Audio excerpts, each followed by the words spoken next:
10. 20 minutes later, the five of them were sitting in Harry Ho's. The boys were shoveling ice cream into their faces as if it was the last meal they would ever have. Martha was nursing a cappuccino and staring at the doctor, who had gone into brooding mode. He had ordered a banana split, but it was sitting untouched and melting in front of him. Scott finished his strawberry sundae in half a dozen quick bites and asked in an ice-cream-muffled voice, "You going to eat that?" The doctor gave no indication that he'd heard him, but, as if acting independently, his hand reached out and pushed the bowl across the table. Loath though she was to break his scowling reverie, Martha finally asked, "Couldn't we offer them an alternative?" The doctor looked up. "What?" "The Hoboken. Isn't there something else they could use as fuel?" "Ever been buried in the sand?" the doctor asked. Martha was getting more accustomed to the doctor's conversational curveballs and took this one in her stride. "When I was a kid," she said, "Leo and Tish once buried me up to my neck on Cromer Beach. Not that I wanted them to." "Imagine being buried in the sand and having a handful of pebbles placed on your stomach. What would happen when you stood up?" She shrugged. "The pebbles would fall off." Then her eyes widened. "Oh, I get it. The pebbles are Blackwood Falls and I'm the Hoboken ship," confirmed the doctor. "Even if there was a fuel alternative, the ship would incinerate the town when it took off." "In that case," said Martha, "why don't we destroy that thing?" She nodded at the necklace, which had been placed on the edge of the next table. "Indestructible," said the doctor, "or as good as. Chucking it into the middle of an exploding sun might just about do it, but it's infused with so many Hoboken protective doodahs that nothing on this planet would even come close to scratching its surface."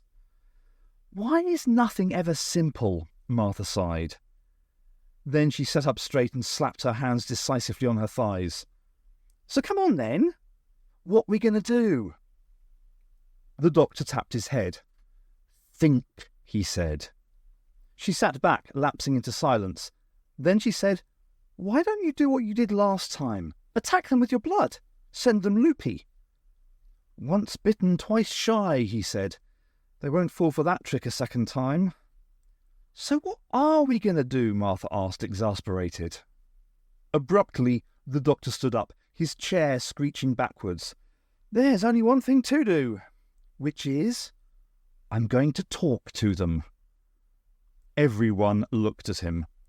"Cool," said Thad. "Can I come too? I want to see what these alien dudes look like." The doctor shook his head. "This is strictly a solo mission. I need you lot to look after Martha. Make sure she goes easy on the cappuccinos. She has a tendency to run around naked when she's got too much caffeine inside her." The boys all looked at Martha expectantly. She rolled her eyes. "He is, of course, joking." The doctor was already striding towards the door. Martha stood up. "Hey, you're not going without me." The doctor turned back. His face was deadly serious. "Yes, I am." "No way," she said. "You need me to watch your back." "No, I need you to watch the book." He pointed at the necklace. "I'm trusting you to keep that safe while I'm gone. Don't forget, the Hoboken agents will be after it. You'll have to keep on your toes." "Anything we can do?" Rick asked. "Yes, you can go home, lock yourselves in, batten down the hatches. Don't answer the door to funny-looking men, and don't take sweets from strangers." He pulled the door open, admitting a few tendrils of green mist. "Are you sure you'll be okay?" Martha called. He glanced back once more and grinned at her. "I'll survive, I always do. See you later." Then he stepped out into the mist, closing the door behind him. It was only lunchtime on his last day of business, but already Jim Tozier was thinking of shutting up shop. He'd done a steady trade in Halloween costumes this morning, but not a roaring one. The weird green mist, which was still hanging about the town, seemed to be discouraging people from venturing out of their houses. The reason Jim didn't shut up shop was because some folks still hadn't collected the costumes they'd ordered for tonight's carnival, and would no doubt be in this afternoon to claim them. He guessed he could always put a note on the door informing them to call him on his cell phone, but somehow he knew he wouldn't do that. Somehow he knew that, out of a sense of duty and also a sense of closure, he'd stick it out to the end. The real reason he wanted to close up was nothing to do with business, however. Maybe it was simply because he was so tired after a broken night's sleep of weird dreams and disturbing thoughts. But whenever he was alone in the shop, Jim couldn't help but feel uneasy. He kept thinking he could see things out of the corner of his eye, costumes stirring, masks turning to face him. He knew it was crazy, but however many times he told himself that, it didn't help. Try as he might, he couldn't shake the feeling that he was being watched. He sat at the counter, stolidly munching his way through his lunchtime sandwich, ham and salad on rye with plenty of mustard, and wishing someone else would call by. If they did, he would offer them coffee, encourage them to stay a while and shoot the breeze. Part of his edginess, he told himself, could be attributed to the isolating effect of the mist. It crowded against his window like mould, obliterating his view of the usually busy square and plunging the town into perpetual twilight. Popping his last piece of sandwich into his mouth, Jim was just reaching for the cafetiere to pour himself a third coffee. After his night of disturbed sleep, he needed the caffeine buzz, when he noticed an odd glow coming from the front of the shop. He paused, his hand hovering in mid-air. What was that? A firefly? Someone shining a torch onto the window from outside? He licked his lips, once again feeling uneasy, though without knowing why. The glow was green and hard to pin down. It seemed to drift, to flicker. Jim placed his hands on the counter, needing the reassuring solidity of it. Suddenly, his sandwich felt heavy as a brick in his stomach. Almost unwillingly, he circled the counter and walked towards the front of the shop. His feet clumped ominously on the wooden floor. The costumes whispered and stirred in what Jim told himself firmly was nothing but the passing breeze from his body. Cautiously, he approached the Halloween window display, an arrangement of pumpkins and masks sprayed with fake cobwebs, in the centre of which stood Sam the mannequin, sporting the evil clown costume. Even when he was close enough to confirm where the glow was coming from, Jim tried to tell himself that what he was seeing couldn't be real. A strange green light was skittering and flickering over the evil clown like electricity. Jim told himself it must be an atmospheric thing, some weird but natural phenomenon like St. Elmo's fire. Maybe a storm was on the way. Then the hideous rubber clown mask, its empty eye sockets glowing bright green, twisted in his direction. Jim tried to scream, but his throat was locked. Though the clown's expression was fixed, wide, grinning mouthful of jagged teeth, bulbous green nose, a mass of spiky orange hair, it nonetheless seemed to leer at him. Jim began to back away as the green light in the empty eye sockets intensified. Then, without warning, the light leaped out at him like thick, gloopy ropes of ectoplasm. It clamped itself to his face, filled his mouth and eyes. Jim felt a moment of sheer panic and horror, an instant of white-hot pain. And then the pain and the panic passed, and all at once he felt calm and serene, and what was more, he felt purposeful. Suddenly he knew without a doubt what he needed to do. Reaching out, he plucked the evil clown mask from the head of Sam the mannequin and pulled it over his face. "Why don't you come back to mine?" said Rick. Martha had been umming and ahhing about what to do, where to go. Should she stay put and wait for the doctor, or head back to her hotel room and lock herself in? She didn't want to put anyone in danger, but at the same time, it might be better from the point of view of protecting the book if she had people around her. And besides, from a purely human standpoint, she hated the thought of sitting tight on her own, not knowing how long the doctor would be, or even if he would come back at all. She hesitated for maybe 5 seconds, and then, not sure whether she was doing the right thing, she said, "Well, okay. Are you sure your parents won't mind?" "No way," said Rick. "They'll be stoked." "I doubt that," said Martha, "but cheers for the offer. You ready to go now?" Rick nodded, and the boys rose to their feet. Martha picked up the necklace and tucked it under her arm. Thad, small and bespectacled, said determinedly, "You stick with us, Martha. We'll protect you." Martha laughed, but she felt a little scared inside, scared for them rather than herself. "Lead the way, Sir Lancelot," she said. Jim stepped into the evil clown costume and zipped it up. It was a one-piece, like a set of overalls, patterned in multicoloured harlequin diamonds.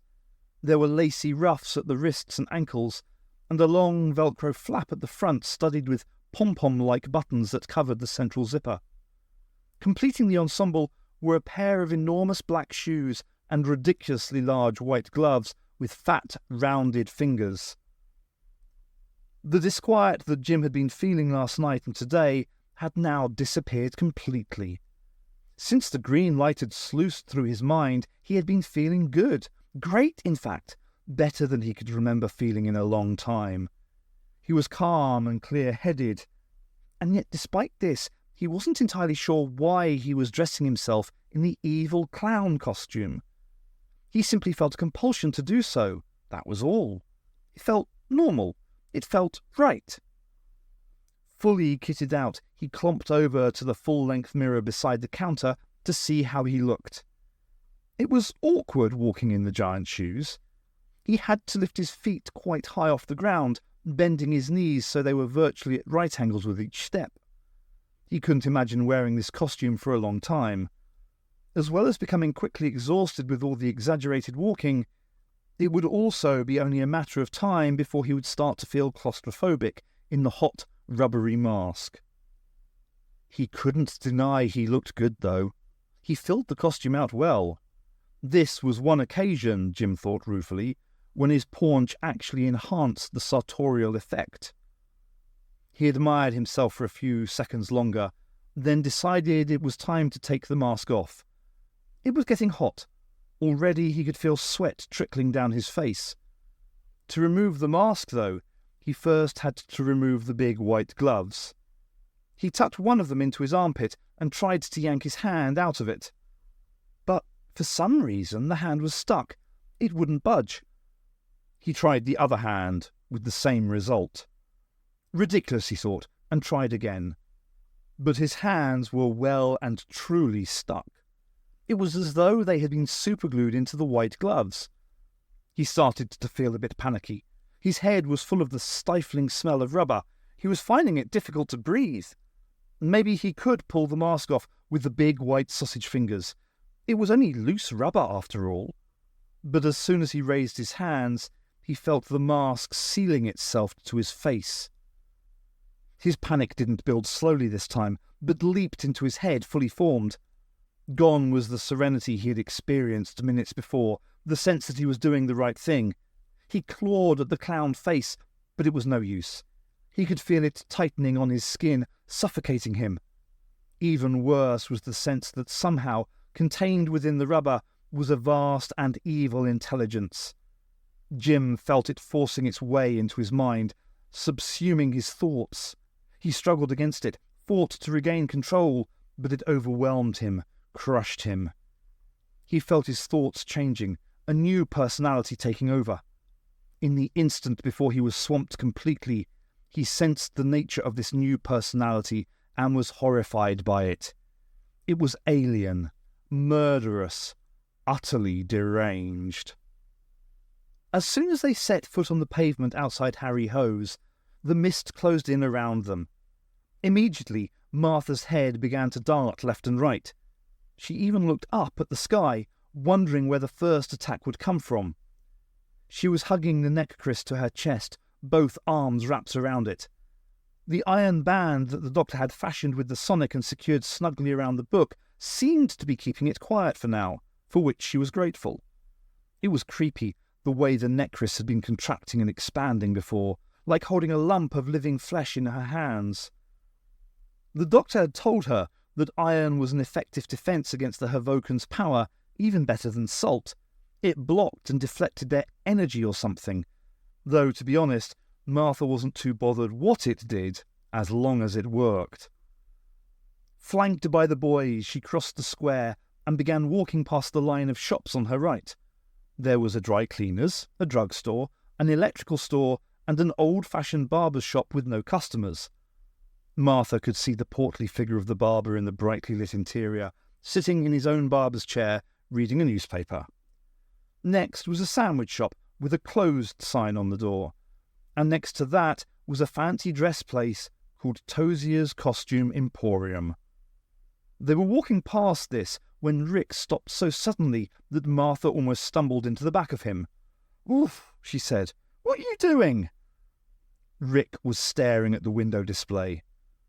Surrounded by pumpkins and plastic skulls and a couple of broomsticks, and framed by a black sheet festooned with rubber masks and plastic spiders and woolly swathes of cobweb, was a 6-foot clown. It had big white hands and a multicoloured harlequin costume and a madly grinning face. "There's something weird about the clown," he said. Scott snorted.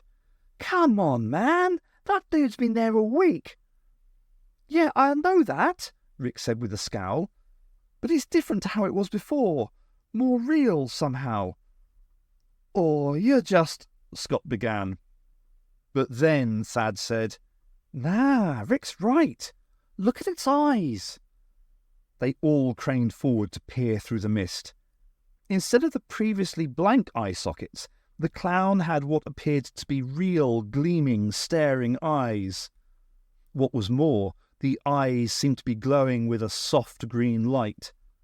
Thad put his hand flat on the window and leaned forward so that his nose was almost touching the glass, and that was when the clown opened its grotesquely wide mouth and grinned at him, revealing a set of gleaming silver teeth pointed like knives. As Thad reeled back with a shocked cry, the clown raised its huge hands. Before their eyes, its fat, sausage-like fingers, encased in snowy white gloves, suddenly extended into long, bear-like claws. Scott uttered a single girlish scream and ran off in the direction they had come, his bulky frame swallowed by the mist within seconds. A split second later, Thad spun round and took off too, cutting diagonally across the square, his actions belying his brave words of only minutes before. Rick, however, simply stood there, staring at the clown, apparently too stunned to flee. Shifting the weight of the necklace into the crook of her left arm, Martha reached out and grabbed his hand. "Run!" she said. They ran up the street, passing a whole bunch of other stores that Martha didn't even register. Behind them, she heard the shattering of glass, and glanced back to see that the clown had simply jumped through the big plate glass display window. She saw it standing on the pavement, shaking itself like a dog, shedding shards of glass which tinkled onto the ground around it. Then it came loping after them, its big shoes slapping the pavement as it gave chase. Martha heard it giggling maniacally, but there was nothing jolly in the sound. It was purely and simply the gleeful bloodlust of a predator running down its prey. Across the square they ran, and up several more streets. Soon they were fleeing through the residential area of Blackwood Falls, along tree-lined pavements edged with picket fences, beyond which pretty clapboard houses nestled at the ends of long, well-clipped lawns. The streets were mostly silent and deserted, and the houses themselves swathed in mist, though dotted here and there Martha could see the faint orange glow from the occasional Halloween pumpkin sitting on someone's front porch. Despite its vast shoes and the fact that Martha and Rick were running at full speed, the clowns seemed to be keeping pace with them easily. Above their own panting breath, they could hear the rapid slap of its relentless pursuit, each of its footsteps like the crack of a whip. They could also hear its hideous, insane chuckling and the occasional splintering crack of wood as the creature slashed at fences and trees with its curved white claws. Martha tried not to think how much damage those claws would do if the clown got close enough to use them on her, tried instead to concentrate on how they might get out of this without having to give up the necklace, how they could possibly turn the tables or give the creature the slip before they arrived at Rick's house. What would the doctor do, she thought, and almost immediately the answer came to her. He'd make use of the available resources. He'd keep his eyes peeled, his mind alert, and his senses tuned to his surroundings in the hope of spotting something, anything, that would give him an advantage. She looked around as she ran, her eyes scanning the pavement, the road, the lawns. This little patch of suburban America, however, was annoyingly featureless. Where were the twig-covered pits when you needed them? The giant nets that dropped from trees, the tripwires? Just as this last thought flashed into her mind, Martha glanced to her left and saw a selection of toys that a child, a girl she guessed, had left carelessly strewn on her front lawn. There was a pink bike with a white seat and handlebar tassels, a plastic ball brightly emblazoned with images from The Little Mermaid, and a red-handled skipping rope. It was the rope which gave Martha the idea. Judging that the clown was maybe 15 seconds behind them, she panted, "Hang on a sec," then vaulted the low fence and snatched the rope up off the ground. Jumping back over the fence, she tossed one end to Rick. "Quick," she said, "get behind that tree there and hold on tight to the handle. When I shout now, pull as hard as you can, okay?" Rick looked scared, but he nodded and scampered to conceal himself behind the tree that Martha had indicated. Holding the other end of the rope, she ducked below the low hedge separating the rope owner's property from the one next door. As the clown lolloped towards their hiding place, still giggling like a loon, Martha tensed, her stomach roiling, her mouth dry. Every instinct screamed at her to jump to her feet and run like hell, but she resisted, and hoped fervently that Rick would be able to do the same. Martha's muscles bunched as the clown came closer. She could hear the scythe-like swoosh as its claws whistled through the air. She glanced across at Rick, but his face was a blur in the mist. All she could see of his expression was the glint of his wide, scared eyes. As the clown came parallel with their hiding place, Martha screamed, "Now!" and threw herself backwards as if engaged in a tug-of-war. For a second, she was terrified that she had yanked the rope right out of Rick's hands, but then she felt a corresponding tug on the other end. The rope, which had been lying slack on the ground between them, tautened, rising into the air. Martha gritted her teeth and held on for all she was worth as the clown's giant shoe became tangled in the rope and it pitched forward like a diver doing a belly flop into a swimming pool. The clown landed flat on its great grinning face, its hands slapping on the ground. It might have been her imagination, but Martha was sure she heard a comical honk as the creature's bulbous nose connected with the pavement. In one slick movement, she let go of the rope, grabbed the necklace which she had put down on the ground beside her, and rose to her feet. She leaped onto the pavement, swung the necklace and brought it slamming down on top of the clown's head, just as it was in the process of bracing its clawed hands on the ground to push itself back to its feet. There was a flash of green fire which threw Martha backwards. She went clean over the picket fence and landed next to the pink bike on the toy-strewn lawn.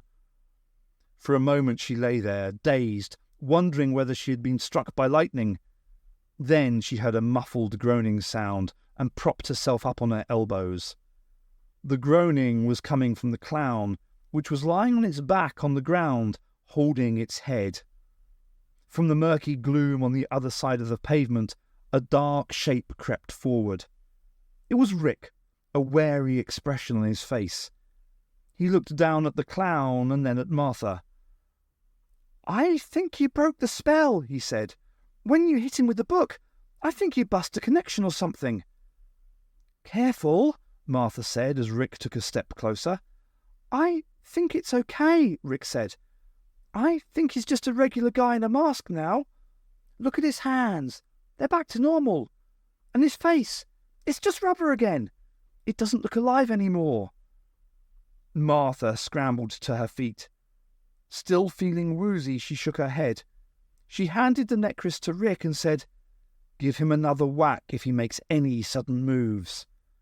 Then she stepped forward, grabbed a handful of the spiky orange hair and tugged upwards. The clown mask peeled away to reveal a plump, red-faced man with a bushy white moustache. He blinked confusingly up at her. "Mr. Tozier!" cried Rick. Her heart still thumping with reaction, Martha said, "Don't tell me. Let me guess. You would have gotten away with it if it hadn't been for us meddling kids?" The plump man seemed to have no idea where he was. "Huh?" he said. "Who are you?" "I'm Martha," replied Martha, holding out a hand, "and despite the lump on your head, I reckon I've just done you a favour. Welcome back, Mr. Tozier." The doctor strolled into the central chamber, his hands in his pockets. "Hello there," he said. "How's it going?" The Havocan drifted towards him, surrounded him. Their leader towered over him, hissing softly. "It's all right," the doctor said. "You don't have to pretend to look surprised to see me. You knew I was coming, and I know that you knew I was coming. I wouldn't have got this far if you lot hadn't wanted me to, which is an encouraging sign. It indicates that you're willing to talk, or at least that you're naturally curious about me, which is almost as good. Unless you just want to kill me, of course, which isn't so good. Well, not for me anyway, but I'm willing to take that risk. I mean, you're an intelligent bunch. You wouldn't just bump someone off for the hell of it, would you?" He smiled up into the wide, squashy face of the Havocan leader. The alien made a number of odd gestures and seemingly arbitrary sounds which, thanks to the clever old TARDIS, the doctor understood perfectly. "I told you," he said. "I'm here to talk. I would request parley in compliance with the Shadow Proclamation, but I doubt whether that would mean much to you lot." The Havocan leader made another series of gestures and sounds, which the doctor interpreted as a question. "What do you want to talk about?" He sensed a certain sneery attitude in the way the question was phrased, however, and suspected that a more literal translation would be something like, "What could you possibly have to say that would be even remotely interesting to us?" The doctor dropped the bonhomie and adopted a more businesslike approach. "I've got a proposition for you," he said. "A once-in-a-lifetime offer. I'll take you back to your home world in my TARDIS. That way no one gets hurt. That's it.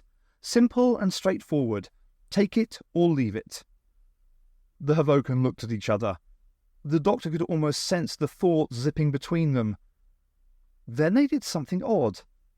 They began to jerk and shiver. Their long, taloned hands performed erratic little dances in the air. They opened their mouths and ground their jagged teeth together, creating cascading bursts of green sparks, which dissolved like smoke on the air. The doctor folded his arms and frowned. "I'm not laughing," he said. The Havocan leader pointed at him. It uttered a series of arcane words interspersed with grunts and hisses. It twizzled and stabbed at the air with its fingers. The doctor's face grew grim. He recognized a refusal when he saw one. "In that case," he said, "I'm sorry, but I'm going to have to stop you. So don't come crying to me later saying I didn't give you a chance." He shoved his hands back into his pockets and turned sharply on his heel. He was halfway across the chamber floor when a thick black tendril lashed out from the wall and twined itself round his ankle. It was instantly joined by another, which curled itself like a boa constrictor around his upper body, pinning his arms to his sides. Within seconds, the doctor had been rendered immobile, half a dozen of the black vines having wrapped themselves around him. He was lifted up and turned around to face the hovering Havocan. "Oh, now I'm really peeved," he said. "Now you're definitely off my Christmas card list."